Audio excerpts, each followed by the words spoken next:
안녕하세요. 저는 연하 남편과 결혼했다가 대차게 바람맞은 40대 주부이자 이혼녀입니다. 나름 사람 보는 눈이 없다는 소리는 안 듣고 살아왔는데 어떡하다 이렇게 고약한 사람들과 엮이게 되었는지 모르겠네요. 결혼 전에는 미디어를 보며 모진 시집살이를 겪는 며느리 사연들을 봤을 때 솔직히 답답하고 이해하지 못했어요. 왜 바보처럼 당하고만 있을까? 왜 아무한테 말도 못하고 혼자서 참기만 하지? 했는데 세상에나 그게 제가 될 줄 어찌 알았겠습니까? 저는 학창 시절부터 연애를 많이 해왔는데 많았던 연애 경험만큼이나 살면서 중요한 건 우정보다 사랑하는 사람이라고 생각하며 컸어요.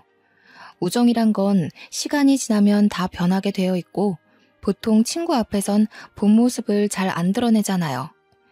연인 옆에선 나 자체를 사랑해줬으면 하는 마음에 저를 온전히 보여주는데 친구는 그저 순간을 즐기기 위해 만남을 잇는 거니까 가면 쓴 사람들이 훨씬 많다고 봅니다. 저는 평소 유독 친구 관계만큼은 깊이 신경 쓰지 않는 사람이었어요.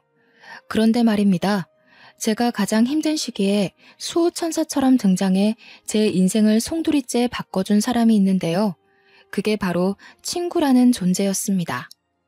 인생이 완전히 밑바닥을 쳤을 때 제 손을 잡아준 사람이 사랑하는 사람이 아닌 바로 친구였다는 거죠. 서사가 너무 길었네요. 지금부터 저의 내리막길과 동시에 믿을 수 없는 오르막길의 삶이 오기까지 얼마나 기적 같은 사연들이 있었는지 좀 길게 자랑해보려 합니다. 우선 그 친구의 첫인상은 얕은 친구 관계만 유지하던 제게 좀 많이 인상 깊었어요. 그 당시가 고등학교 막바지였던 때였는데 그때 우리 반에 전학 온 친구가 있었거든요. 그 친구는 유독 소극적이고 인사말도 잘 못했어요. 어딘가 모르게 주눅이 들어있는 모습이었죠. 다들 전학생이란 것 자체만으로도 관심을 가질 때 저는 그저 시큰둥한 편이었어요. 별로 친구에 대해 진심인 편이 아니었거든요.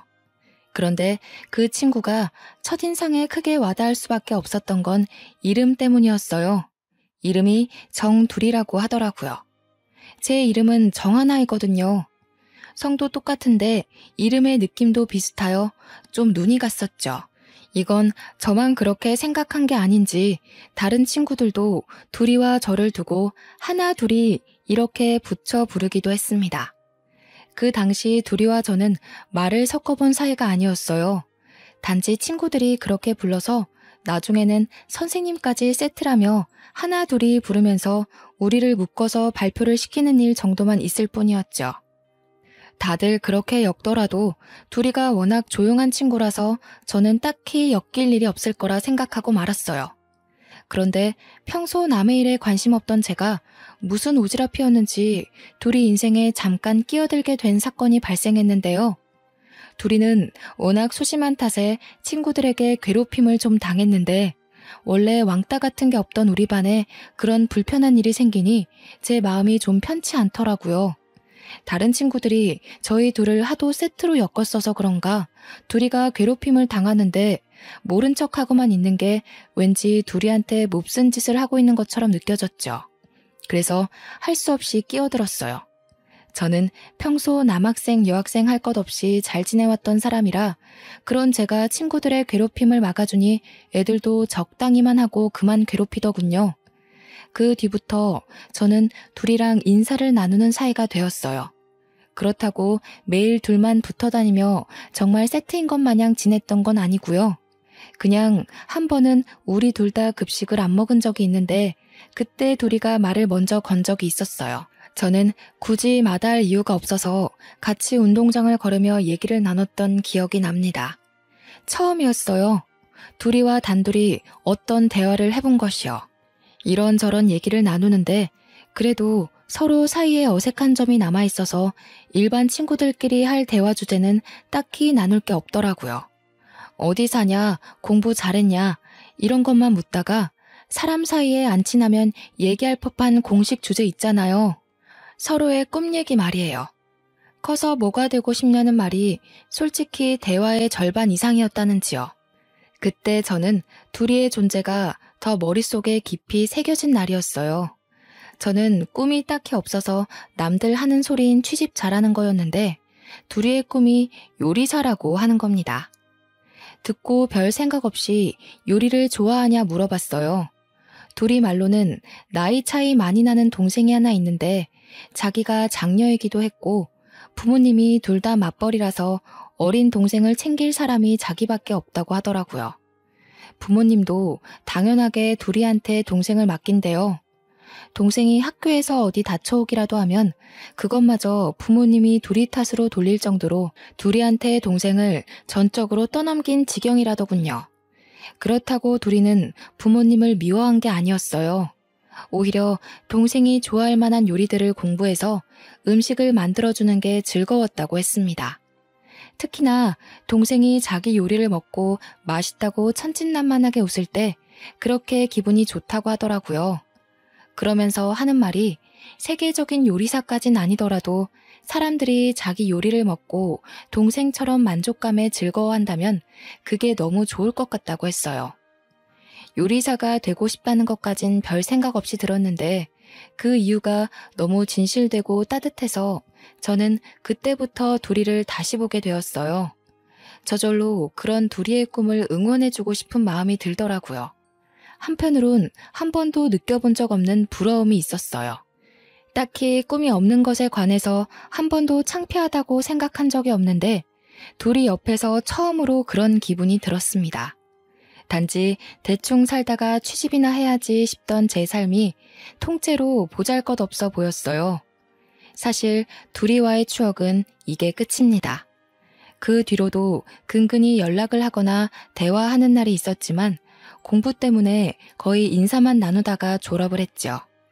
제가 서울에 있는 대학교에 입학하면서 본가로부터 멀리 떨어지게 되니 둘이와 자연스레 연락도 끊어진 셈이었어요. 저는 무난하게 대학교를 졸업하고 굳이 대학 전공이 필요 없는 평범한 회사원으로 지냈어요. 그러면서 직장 동료의 추천으로 취미로 해볼까 싶어서 공방에 가서 실뜨개를 배우기 시작했었죠. 그때 그 공방에서 운명처럼 남편을 만나게 되었습니다. 그 공방이 뜨개질 공방이라서 남자 손님의 발길은 현저히 적은 곳인데 그렇다 보니 남편이 더 눈에 띄더군요. 남편은 제가 다녀가는 시간에 자주 왔던 손님이었는데요.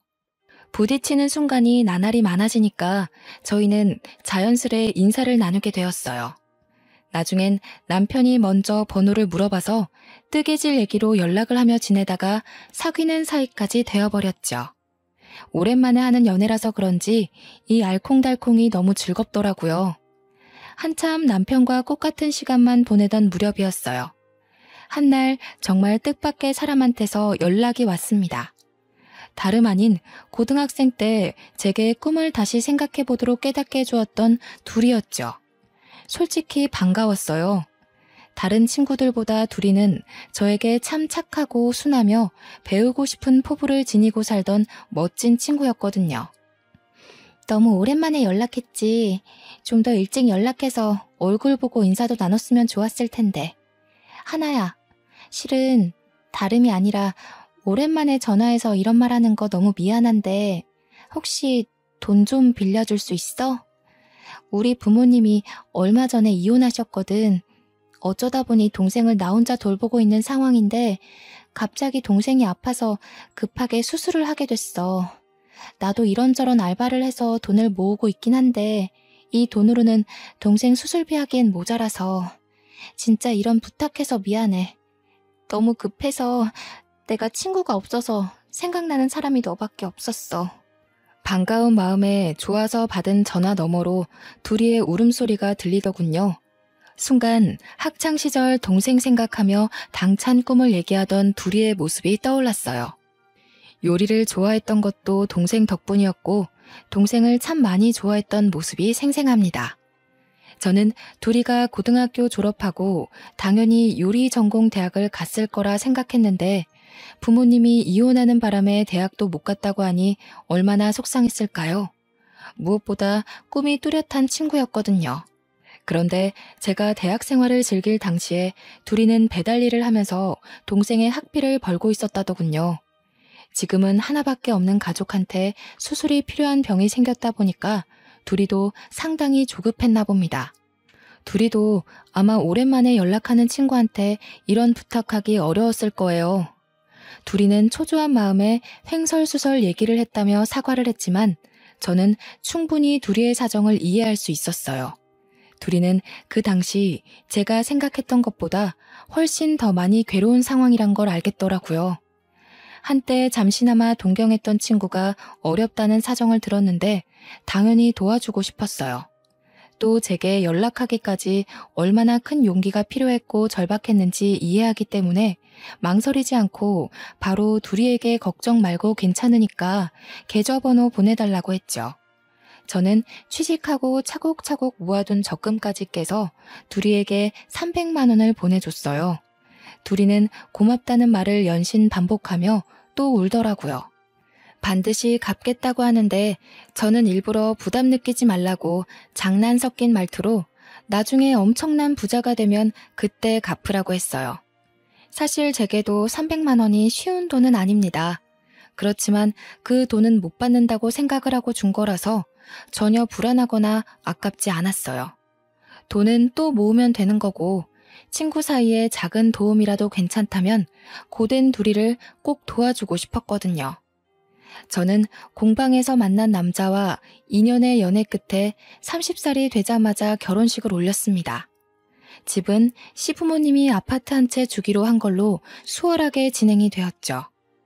남편과 연애 시절 데이트하면서 남편이 평소에도 번듯하고 유도리 있는 경제관념을 보여준 덕에 집안이 넉넉한 살림이란 걸 예측은 했다만 시댁에서 아파트 한 채를 쉽게 선물해준다고 하니 역시 돈이 좀 있는 집안이구나 싶더군요.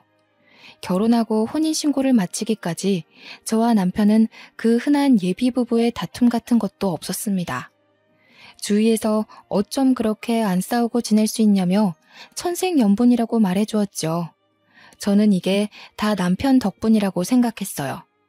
남편이 저의 유치한 어리광을 다 이해하며 늘 배려해 주었거든요.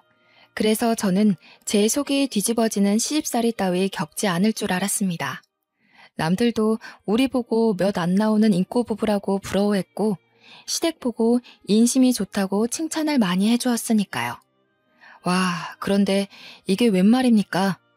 남들이야 남편과 잠깐 인사해본 게 다이고 시댁 얘기는 저를 통해 들은 게 전부이니 좋게 볼 수밖에 없었겠지만 그들과 이미 식구처럼 마주하던 제가 그 집 사람들의 본 모습을 몰라봤다는 게 지금 생각해도 제 스스로가 머저리 같고 분통이 터집니다. 사람들이 인심 좋다며 칭찬했던 시어머니는 알고 보니 제가 본 사람 중에 제일 꽉 막히고 깐깐한 사람이었고요. 제가 하는 말이라면 끔뻑 죽던 남편은 결혼하고 나니 엄마 말에 끔뻑 죽는 마마보이였더라고요. 결혼하고 한 달 정도 지나니 다들 본색들이 드러나기 시작하는데 며칠간은 어처구니가 없어서 말을 잃고 살 정도였어요. 남편은 다 큰 사람이 징그럽게 시어머니 옆에 달라붙어 엄마 엄마 하며 철딱서니 없이 이거 해달라 저거 해달라 아주 유난을 부리더군요. 어처구니 없는 일은 이게 다가 아니었죠. 심지어 시어머니가 저보고 결혼하자마자 여자가 무슨 돈을 버냐면서 여자가 남편보다 돈을 더 벌면 집안이 망한다고 직장을 그만두라고 하는 거 아니겠습니까? 결혼 전에는 별말 없더니 느닷없이 갑자기 이게 무슨 말인가 싶었어요. 시어머니는 당연히 나이가 있으니 그런 뒤처진 생각을 할 수 있다고 보는데 옆에서 남편이란 사람은 신이 나서 그 의견에 동조를 하고 있는 겁니다. 무슨 소리 하는 거야, 여보. 우리 아직 아이도 없고 충분히 맞벌이 가능한 사정인데 뭐하러 한 사람만 돈을 벌어. 벌 수 있는 상황일 때 부지런히 일해서 모아둬야지. 아니에요, 어머님. 요즘은 한 사람만 벌어서 돈 모으기 힘든 시대잖아요. 그만두는 건 안 될 것 같아요. 저 아직 30대 초반입니다. 이 젊은 나이에 경력 단절이 웬 말입니까? 절대 그만둘 수 없었죠. 또 곧 분가를 하게 될 텐데 그럼 시어머니와 자주 볼 사이도 아니고 그때 돼서 어차피 다시 일을 구해야 하는 거면 제가 왜 시어머니 의견대로 직장을 그만둬야 하나요? 저는 최대한 시어머니 기분 상하지 않게 하면서 제 입장을 잘못 이해하지 않도록 똑바로 말을 해드렸습니다. 그런데 이걸 엎친 데 덮친 격으로 표현해야 될까요? 일 그만둘 수 없다고 시어머니한테 떵떵거리며 의사를 전달했었는데 제가 하필 이 시기에 임신을 해버린 겁니다. 아직 분가를 하지도 않아 시댁에 몸을 담고 있는 하필 이때 말이죠. 제가 다니는 회사가 그리 좋은 곳이 아니긴 했다만 그래도 요즘 같은 세상에 육아휴직 복지는 있을 줄 알았는데 원체 근무지에 관심이 없기도 했고 그저 지원서 붙은 참에 회사를 다니게 된 거라 그런 복지가 없다는 것도 이제야 알았습니다. 회사에 임신 사실을 알렸더니 육아휴직 못 준다며 냉철하게 거절하더군요. 육아휴직으로 생긴 공백기간 동안 계약직 뽑아서 쓰다가 내보내고 다시 저를 받아준다면 그동안에 생긴 새 업무를 인계해주는 게 번거롭다는 이유로요. 그럴 바엔 아예 새로 사람 뽑아서 쓰는 게 회사 입장에선 덜 손해라는 겁니다. 쓸데없는 인력 낭비라나 뭐라나. 그래서 저는 어떤 다른 대처도 없이 그대로 잘리게 되었습니다. 참 서럽더군요. 그래도 5년이나 제가 몸바쳐 회사를 위해 일했는데 어떻게 한치의 의논도 없이 상부에서 그리 빠른 판단을 내비칠 수 있는 건지. 어이없었지만 구질구질하게 매달린다고 달라질 일이 아니라는 걸 알아서 더는 부탁하지 않았어요. 시댁에서는 제 꼴을 아주 꼬셔하더라고요. 젊은 애가 눈에 불을 켜고 시애미한테 일 그만 못 둔다고 딱 잘라 말하더니 벌 받은 거라면서. 시어머니가 혼잣말을 궁시렁궁시렁 하는데 기분이 너무 상하더라고요. 제 꼴이 우습게 된 건 맞기 때문에 차마 거기다 대고 할 말은 없었습니다. 어머님, 저희 이제 분가 준비할까 해요. 나중에 되면 배도 불러올 텐데 그럼 어머님께도 그렇고 집에 폐가 될 것 같아서요. 이것저것 도와드리지도 못하는데 괜히 어머님 신경 쓰이게 하고 싶지 않아요. 남편만 있다면 충분히 도움 받을 수 있으니까 분가하는 게 좋을 것 같아요. 제가 분가 얘기를 꺼내자마자 시어머니가 박수를 크게 한번 딱 치더니 갑자기 분가하기로 한 아파트가 월세 계약이 되었다면서 제가 시댁에 적응을 잘하는 것 같아서 분가 생각 없는 줄 알았다고 덜컥 계약을 진행해버렸다는 거예요. 1년 계약이라 저더러 그냥 1년만 시댁에 들어와서 살라는 겁니다. 그리고는 한다는 말이 생각지도 못한 스트레스를 주더군요. 요즘 젊은 사람들은 뭘 제대로 못하더라. 나 때는 그렇게 시집 오면 시애미한테 아주 혼쭐이 났어. 지금이야 세탁기도 있고 식기세척기도 있고 밥도 배달해 먹고 하니까 살기 편해졌지. 저기 반상에 가서 며느리들인 집안 얘기 들어보면 아가씨들이 전부 골빈 것처럼 아무것도 못한다고 그러더라고. 그래서야 어디 제 남편 뒷바라지나 제대로 하고 살겠어? 젊은 여자들을 겨냥하는 것처럼 말을 하시는데 저는 바보가 아니거든요. 시어머니는 지금 저더러 똑똑히 새겨 들으라고 하는 말들이었어요. 그러면서 마지막에 아주 쐐기를 박더군요. 내가 다 가르쳐 줄 테니까 1년만 배운다고 생각해. 새아기 너 우리 아들이 좋아하는 반찬거리 만들 줄 모르잖냐. 매번 사 먹는 것도 다 돈인데 배우면 좋지 뭘. 다른 시댁에서는 살림 못하면 잔소리만 하지 나처럼 어디 가르쳐 주려고 하는 줄 알아? 결혼 전에는 자기는 고나리지라는 시애미들 보면 이해 안 간다고 했던 분 맞는지 모르겠더라고요. 사람이 어쩜 이렇게 돌변할 수가 있는 건지. 심지어 제 속을 더 뒤집어 놓은 건 못 모르고 지엄마 얘기를 거들고 있는 남편이었어요. 남편은 시어머니 말이 맞다면서 자기 회사 동료 얘기만 들어봐도 시어머니들이 며느리 살림 지적만 하지 손수 가르쳐 주겠다고 나서진 않는다고 하면서 저보고 복 받은 줄 알라고 하는데 와, 뒤통수를 때려주고 싶더군요. 이건 제가 고집해봤자 얘기만 길어질 뿐 어차피 분가하기로 한 아파트가 계약 들어가는 바람에 집도 없으니 시댁에 있을 수밖에 없는 입장 아닙니까? 그냥 제가 포기하는 편이 빠르다 생각했죠. 그래도 시어머니가 그 아파트 월세로 받는 금액은 원래 우리 남편 주기로 한 아파트이기 때문에 우리 남편 통장에다가 입금해 주겠다고 하더라고요. 일말의 양심은 있었나 봅니다. 그러니 집도 없는 제가 일단 한 발 물러나야지 어쩌겠습니까? 그래, 알겠다고 했고 그렇게 저의 본격적인 시월드가 시작되었습니다. 결혼 후 돌변하는 걸 보고 이미 시집살이를 예상은 했다만 시어머니는 제가 배가 불러오든 말든 집안일의 강도를 높여가기만 했어요. 저는 임산부의 몸으로 시어머니가 시키는 대로 집안일을 하고 장도 보러 나가고 오랜 시간 서서 식사까지 준비하며 지내게 되었습니다. 그런데요, 원래 1년이면 끝나기로 한 아파트 계약이 2년이 되고 3년이 되고 자꾸 늘어나는 겁니다. 살던 사람이 2달 전 연락 와서 재계약하겠다고 하는 바람에 1년 연장되고 또 다른 세입자가 빨리 구해지는 바람에 이번에도 1년을 더 기다려야 하고 이런 식으로 자꾸 늘어나는 게 아니겠어요? 그 사이에 저는 출산까지 하게 되었습니다.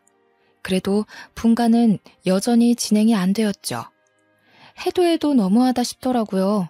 그 아파트 애초부터 저희 혼수로 준 선물이라면 세입자를 받으면 안 되는 거 아닌가요?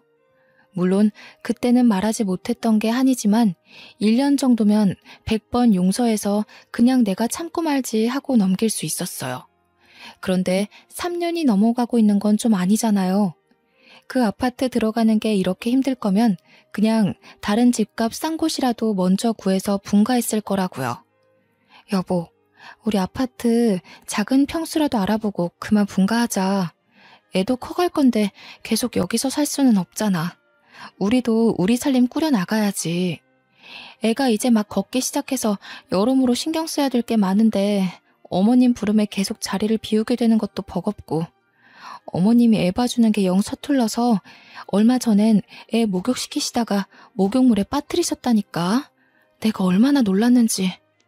너 말 희한하게 한다. 우리 엄마가 설마 손녀 잘못되라고 그랬겠어? 엄마도 나이가 있으니까 실수할 수 있는 거잖아. 그리고 네가 애한테 신경 못 쓰는 걸 왜 우리 엄마 탓을 해? 무슨 누가 들으면 우리 엄마가 너 엄청 구워 삶는 줄 알고 오해하겠어. 제가 정말 얼마나 오죽했으면 시어머니 얘기까지 하면서 남편에게 도와달라 청을 했을까요? 그런데 이 마마보이 남편은 제 말의 요점을 꿰뚫지 못하고 그저 지 엄마 탓을 하고 있는 그 태도만 콕 집어서 지적하더라고요. 저는 애가 한참 울 시기라 잠도 못 자서 가만히 서 있는 것만으로도 머리가 아픈데 남편에게 너무 서운해서 결국 양보 못하고 몇 마디 더 얹었더니 밖으로 소리가 새어나갔나 봅니다. 시어머니께서 노크도 없이 저희 방 문을 열고 들어오더군요. 다 늦은 밤에 무슨 소란들이니? 그리고 세아가, 너는 아직도 분가 소리야? 네가 아무것도 할 줄 모르는데 분가에서 둘이 뭐 해먹고 살려고 자꾸 집을 나간다는 거니? 이 집이 이렇게 넓어서 니들 둘 방을 내줘도 한참 남는 평수잖아. 특히 애가 다니기에 위험한 것도 없고 좋지 않아? 앞으로 애는 더 빨리 클 텐데 넓은 집에 있는 게 여러모로 편하지. 그리고 그 아파트 계약 끝나면 어차피 분가하게 될 건데 뜬금없이 다른 집을 알아보는 건 무슨 모자란 생각이니? 어머님, 정말 이런 말씀 안 드리려고 했는데요. 그 아파트 저희 줄 생각은 있는 거예요? 계속 세입자를 받아주신다는 거는 애초에 저희 줄 생각이 없으셔서 계속 계약받았던 거 아닌가요? 저는 이제요, 그 아파트가 정말 있기는 한 건지도 모르겠어요. 도대체 어디에 있는 어떤 아파트예요? 집세가 아쉬워서 이러시는 거면 차라리 저희가 그 집 계약하고 월세 내면서 살게요. 얘기하다 보니 그동안 빡쳤던 서러움이 물밀듯 쏟아지더라고요. 말하고도 후회는 안 했어요. 이참에 그 아파트 얼굴이나 보자는 심산도 있었거든요. 도대체 얼마나 잘난 아파트길래 결혼 전에 그리 자랑을 했고 저를 이만큼이나 참게 만들었는지 확인이라도 하고 싶었어요. 그런데 남편도 어이없는 게 옆에서 시어머니를 또 거들면서 월세가 뭔 말이냐고 돈 아깝다는 겁니다.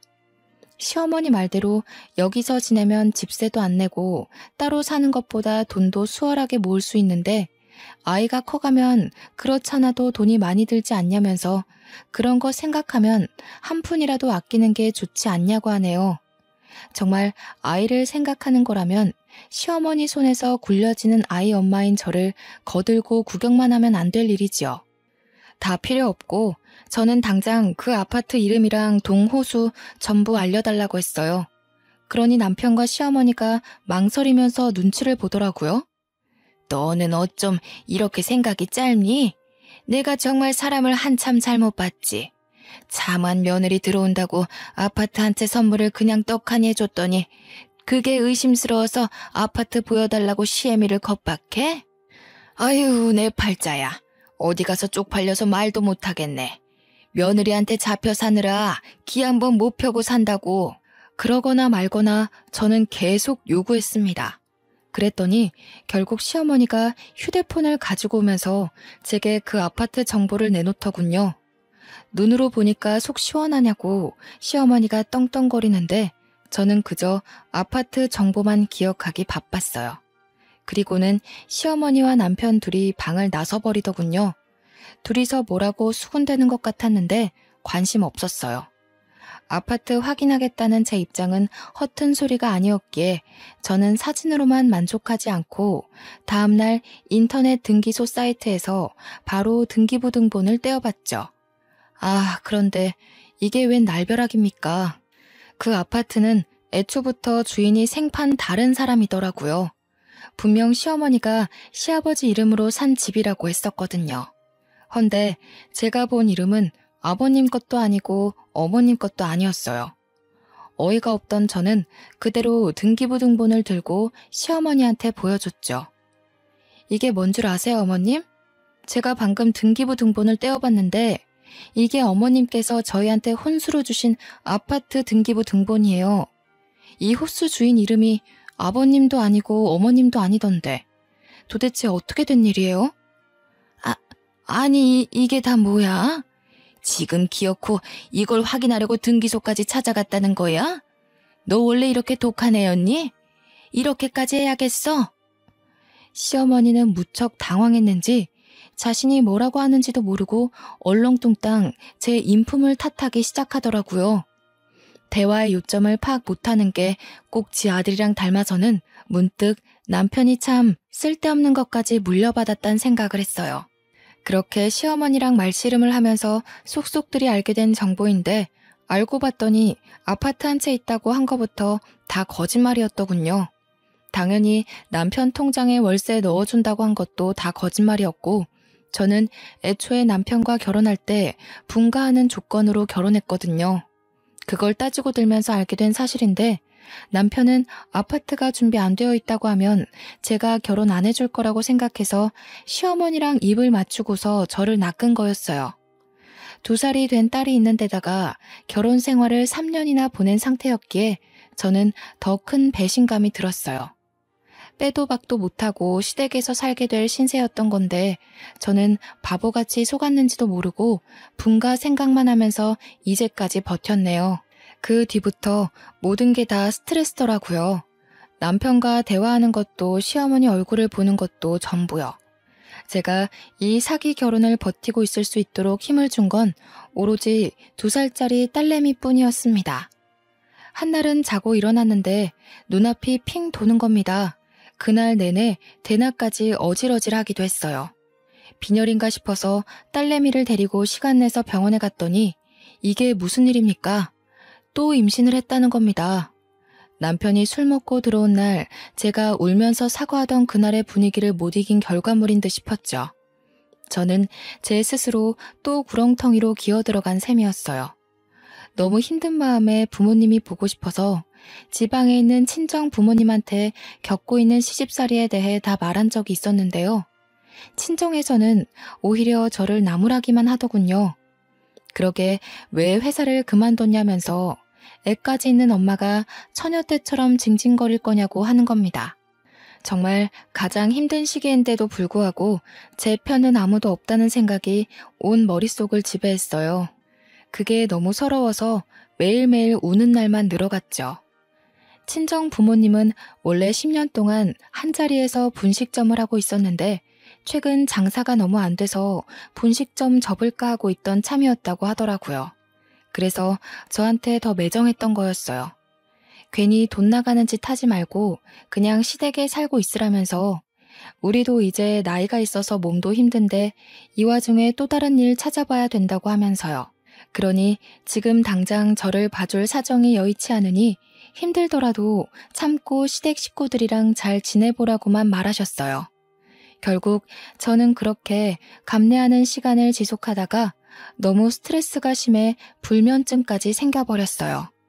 병원에선 더 이상 스트레스를 받으면 유산될 수도 있다고 경고까지 했는데 남편이란 작자는 아직도 시어머니 앞에서 밥 반찬으로 투정 부리기만 하는 철부지였어요.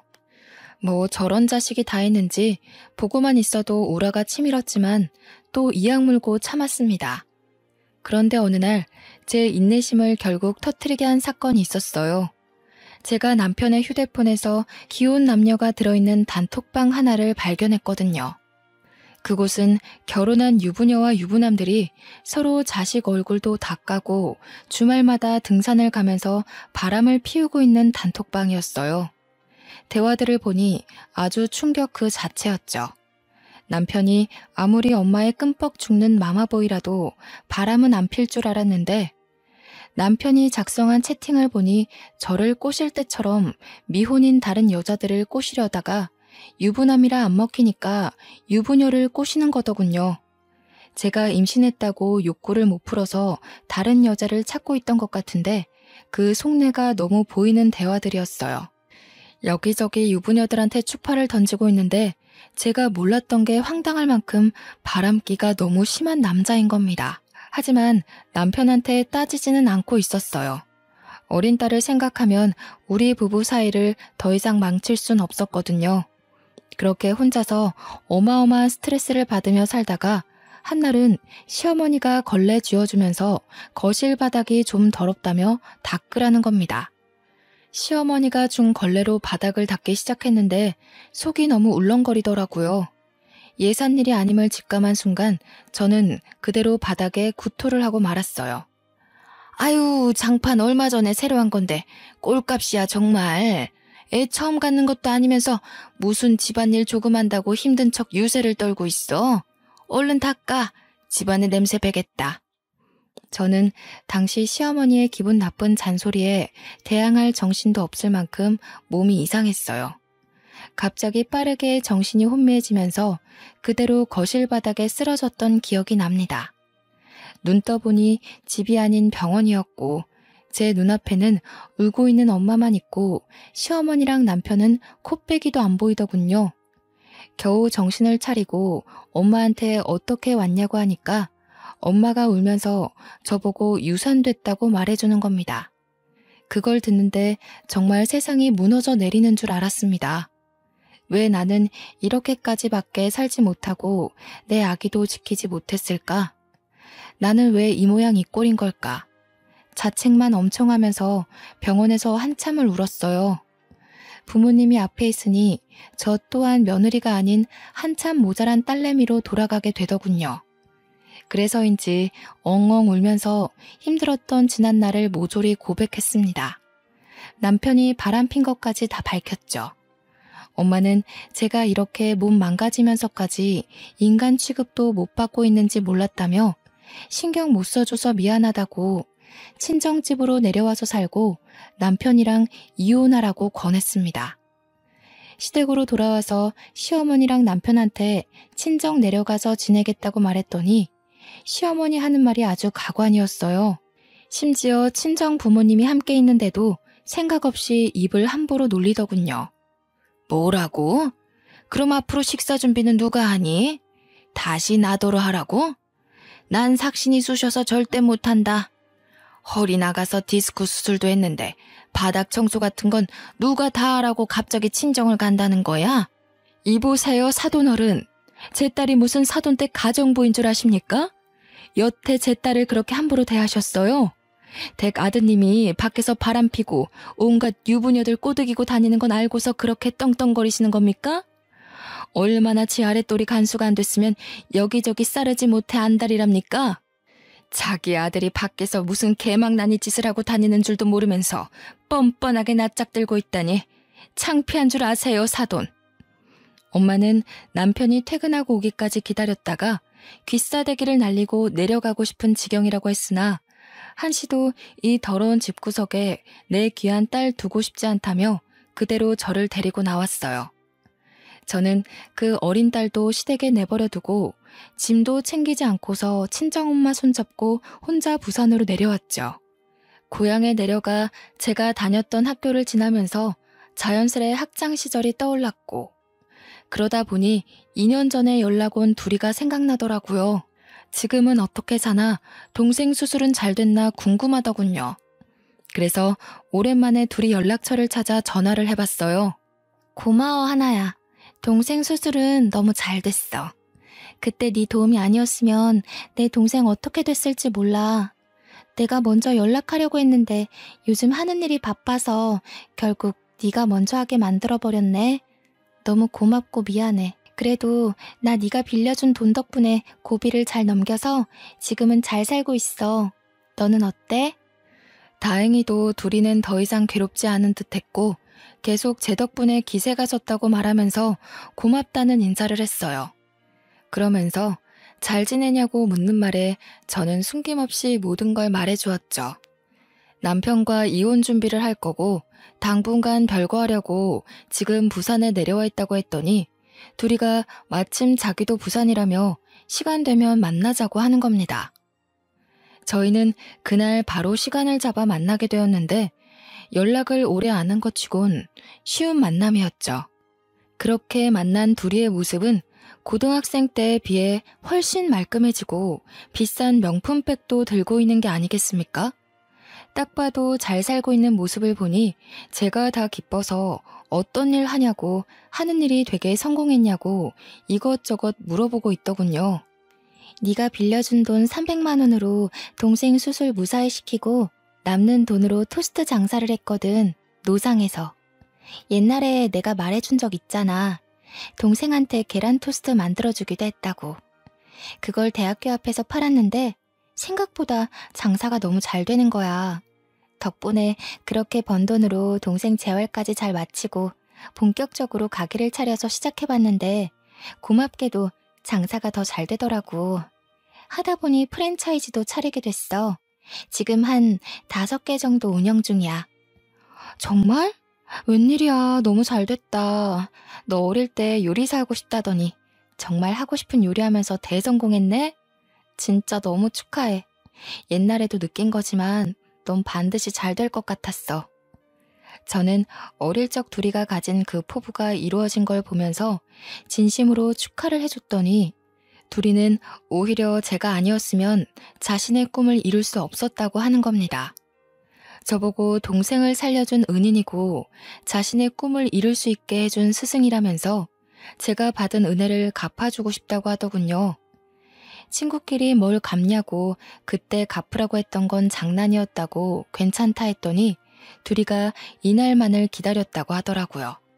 그러면서 하는 말이 자기가 사업하는 토스트 가게 하나를 공짜로 줄 테니 친정 부모님이 하고 있는 망한 분식집을 빨리 정리하라고 하대요.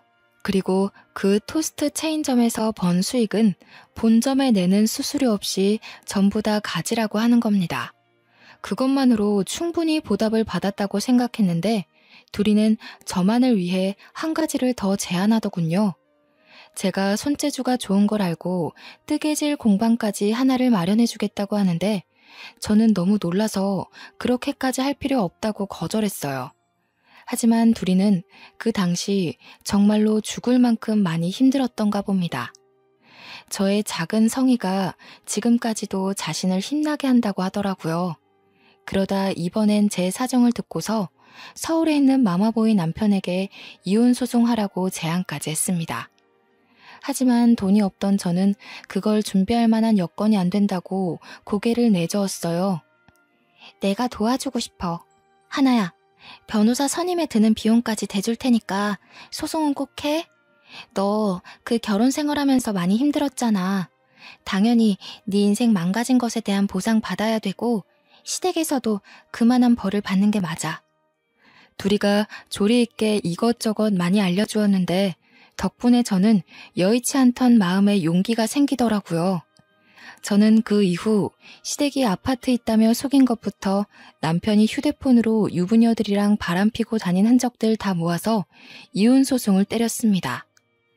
1년간 시달린 끝에 양육권도 제가 가져오게 되었고 딸아이를 데리고 부산으로 내려와서 공방에서 딸을 키우며 뜨개질 일을 시작했어요. 처음엔 수세미랑 아기모자 같은 간단한 것들만 만들어 팔다가 조금 더 공부를 하여 파우치나 젊은 사람들이 좋아할 만한 생활용품들을 만들어 팔았더니 생각 외로 꽤 반응이 좋은 겁니다. 하다 보니 욕심도 나고 배우는 것도 재밌고 해서 아예 가죽 공예까지 공부를 한 다음 직접 지갑이랑 가방, 휴대폰 케이스도 만들어 보았어요. 한 땀 한 땀 예쁘게 만들어서 가격도 올려받아 온라인 사이트에 팔아봤더니 이게 웬일입니까? 대박이 난 겁니다. 한 달 수익이 제가 다닌 보잘것없던 회사 급여보다 훨씬 월등했어요. 다행히 우리 딸에게 어렵지 않게 모든 걸 지원해 줄 수 있는 여건이 되었고 그것만으로도 저는 발 뻗고 편히 잘 수 있게 되었죠. 단순히 취미로만 썩혔던 제 손재주를 둘이가 알아준 덕분에 저는 더 큰 곳에서 솜씨를 발휘하게 된 셈인데요. 친구를 잘 뒀다는 말을 이럴 때 해보나 봅니다. 우리 부모님도 둘이 덕분에 차린 토스트 가게로 장사를 막 시작했는데 수익이 너무 좋다더군요. 일주일에 2~3번씩은 둘이가 우리 딸 먹으라고 공방으로 본인이 순수 만든 수제 간식을 가지고 옵니다. 딸이 둘이를 얼마나 좋아하는지 이모 왔다면서 조망만한 입술로 이모 부르며 달라붙는데 아마 둘이가 우리 딸을 엄청 예뻐하고 아껴줘서 딸이 더 따르는 거겠죠. 이 계기를 통해 둘이와 저는 학창시절 때와는 비교할 수 없을 정도로 돈독해졌어요. 동네도 같아서 단짝 친구를 넘어선 자매처럼 지내고 있답니다. 둘이가 꿈을 포기하지 않고 도전을 했고 그 은혜를 갚기 위해 저를 기다리고 찾아준 것이 이렇게나 소중한 인연을 만들어 주었네요. 늘 감사하면서 살고 있는 부분이에요. 서로가 가장 필요한 순간에 나타나서 도움을 주게 된 것도 아마 하늘이 맺어준 귀한 인연이 아닌가 싶습니다. 이번 일을 통해 느끼게 된 게 있는데요. 도움이 필요한 사람에게 내가 해줄 수 있는 물질적 크기가 얼만큼이냐라는 건 중요한 게 아닌 것 같아요. 내가 너무도 힘든 상황에 처했을 때 작은 마음이라도 그 고마운 손길을 내밀어 준다면 그것이야말로 받는 사람 입장에서는 세상에서 가장 커다란 도움이 아닐까 싶어요. 저는 부산에서 이대로 평화롭게 지낼 생각이에요. 앞으로 이 행복이 쭉 오래되었으면 좋겠네요. 다들 저처럼 주변의 소중한 인연들로 인해 행운 같은 나날들을 보내시길 바랍니다. 느린 손가락으로 눈 아프게 글을 써내려가다 보니 벌써 늦은 밤이 되었군요. 그럼 편안한 밤 되세요.